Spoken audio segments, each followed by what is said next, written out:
favorite ways to train my back at home is with just two simple tools. I have a band and I have an anchor for my band. And what we're going to be doing today is we're going to be doing a big row with those tools.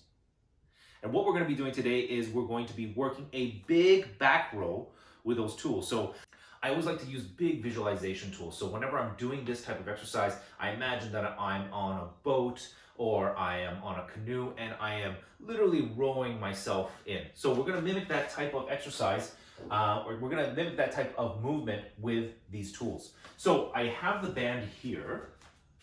Okay, and yes, we can just kind of row our band like this, and I am still working my back. But we can make that a little bit more efficient by just taking a couple steps back to just make sure there is some tension in the band here.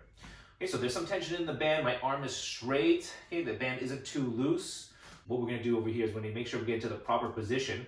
I'm going to roll my shoulders all the way up to my ears.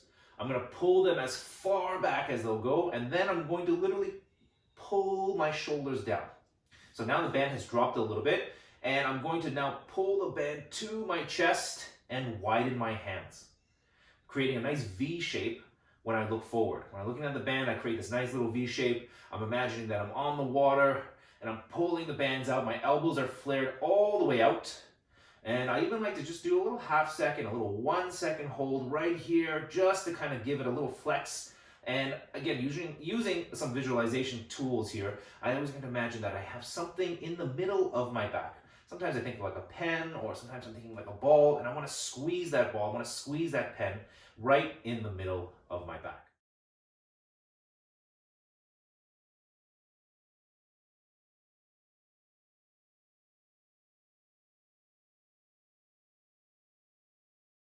And this is a great way to train your back, okay, as one of the first exercises that you do before you start lifting your weights or start pulling down the cables, okay, or a great way to finish your back and start getting some of that blood flowing into your back and your shoulders.